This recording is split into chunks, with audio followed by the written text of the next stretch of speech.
একটা ইঁদুর এক কৃষকের বাড়িতে গর্ত খুঁড়ে সেই গর্তের মধ্যে বসবাস করত। একদিন সেই ইঁদুর দেখতে পেল সেই কৃষক বাজার থেকে একটি ব্যাগে করে একটি ইঁদুর মারার ফাঁদ নিয়ে এসেছে। সেই কৃষকের বাড়িতে আবার একটা কবুতর, একটা মুরগি আর একটা ছাগল ছিল।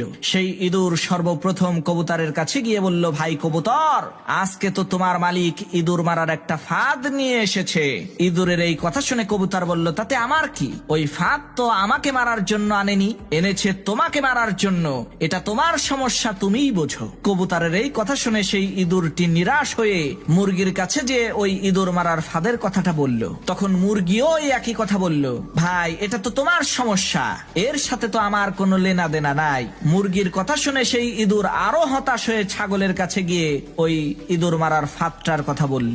ইঁদুরের কথা শুনে ওই ছাগলটি হাসতে হাসতে বলতে লাগলো, ভাই তোমাকে মারার জন্যই আমার মালিক ওই ফাঁদ বাজার থেকে কিনে এনেছে, তাতে আমার কি সমস্যা? আমি তো খুবই আরামে আছি। সবার কথা শুনে ওই ইঁদুরটি হতাশ হয়ে কৃষকের বাড়ি থেকে চলে গেল। এদিকে কৃষকের ঘরে পেতে রাখা ইঁদুর মারার ফাঁদের মধ্যে একটা সাপ আটকে গেল।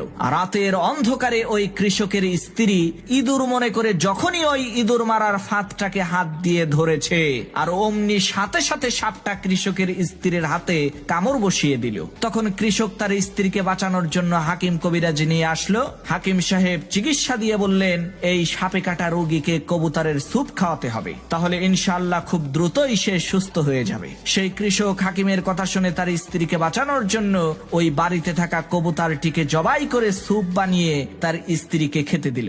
এদিকে তার স্ত্রীর অসুস্থতার কথা শুনে আত্মীয় স্বজনেরা তাকে দেখতে আসলো। তখন ওই কৃষক বাড়িতে থাকা ওই মুরগিটাকে জবাই করে গোশত রান্না করে বাড়িতে আসা মেহমানদেরকে আপ্যায়ন করলো। আল্লাহর কি কুদরত! কিছুদিন পর ওই কৃষকের স্ত্রী সুস্থ হয়ে গেল, যার কারণে ওই কৃষক আনন্দিত হয়ে তার বাড়িতে থাকা ওই ছাগলটাকে জবাই করে এলাকার লোকজনদেরকে দাওয়াত করে খাওয়ালো। প্রিয় ভাইরা আমার, আজকে আমাদের ফিলিস্তিনের মুসলমান ভাইদের বিপদ দেখে যদি আমরা হাসি ঠাট্টা করি, তাদের ব্যথায় যদি আমরা ব্যথিত না হই, তাহলে খুব শীঘ্রই আল্লাহ তাআলা আমাদের ওই মুসলমান ভাইদেরকে ইঁদুরের মতো দূরে কোথাও সরিয়ে নিয়ে যাবে, আর তাদের বিপদকে আমাদের উপরে চাপিয়ে দিয়ে আমাদেরকে কবুতরের স্যুপ বানিয়ে ছাড়বে।